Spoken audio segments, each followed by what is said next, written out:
Hello அஸ்ஸலாமு அலைக்கும். லஞ்சுக்கு மீன் தான் எடுத்திருந்தோம். இத்தனை நாளாக நாங்கள் வந்து மீன் எடுக்கவே இல்லை. அதுக்கு ரீசன் பார்த்தீங்கன்னா நைஹா தான். நைஹாவுக்கு ஸ்கின் அலர்ஜி இருக்குன்றதுனால மீன் வந்து கண்டிப்பாக அவாய்ட் பண்ணணும்னு சொல்லியிருந்தாங்க. அதனாலேயே நாங்கள் வந்து மீன் எடுக்கிறத ஒரு மாதமாக அவாய்ட் பண்ணிட்டோம்.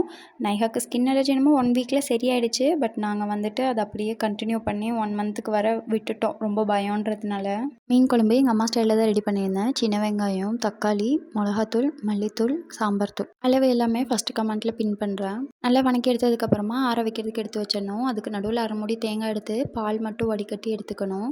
ஆற வச்சிருக்க அந்த மசாலா எடுத்து அரைச்சி எடுத்துக்கணும். அதுக்கப்புறம் தேங்காய் பால், புளி இது எல்லாத்தையுமே ஒன்றா சேர்த்து கரைச்சி எடுத்துக்கணும். இது கூட லேசாக மஞ்சத்தூள் சேர்த்துட்டு நல்லா கலந்து விட்டுறணும். இப்போது கடாயில் கொஞ்சமாக எண்ணெய் சேர்த்துட்டு கடுகு, வெந்தயம் நல்லா பொரிஞ்சு வந்ததுக்கப்புறமா கலக்கி வச்சுருக்க அந்த குழம்பையும் சேர்த்துட்டு ஒரு 10 நிமிஷத்துக்கு கொதிக்க விட்டுறணும். 10 நிமிஷத்துக்கு அப்புறம் நல்லா கொதிச்சு வரும். இந்த டைமில் வந்து மீனை சேர்த்துக்கணும். மீன் சேர்க்குற டைமில் லோ ஃப்ளேமில் வச்சு மீன் சேர்த்துட்டு ஒரு 2 நிமிஷத்துக்கு மட்டும் கொதி விட்டுட்டு ஃப்ளேம் ஆஃப் பண்ணிவிட்டு ஒரு 5 நிமிஷத்துக்கு டிஸ்டர்ப் பண்ணாமல் அப்படியே மூடி வச்சிடணும். இந்த புழுக்கத்துலேயே வந்துட்டு மீன் வெந்துடும் நல்லா. மீன் பொரிக்கிறதுக்குமே மசாலா தடவி ரெடியாக வச்சுருந்தேன். அதுவுமே பொரிச்சு முடிச்சுட்டு நல்லா சாப்பிட்டு முடிச்சாச்சு. இன்ஷால்லா நெக்ஸ்ட் வீடியோவில் பார்க்கலாம். பாய்.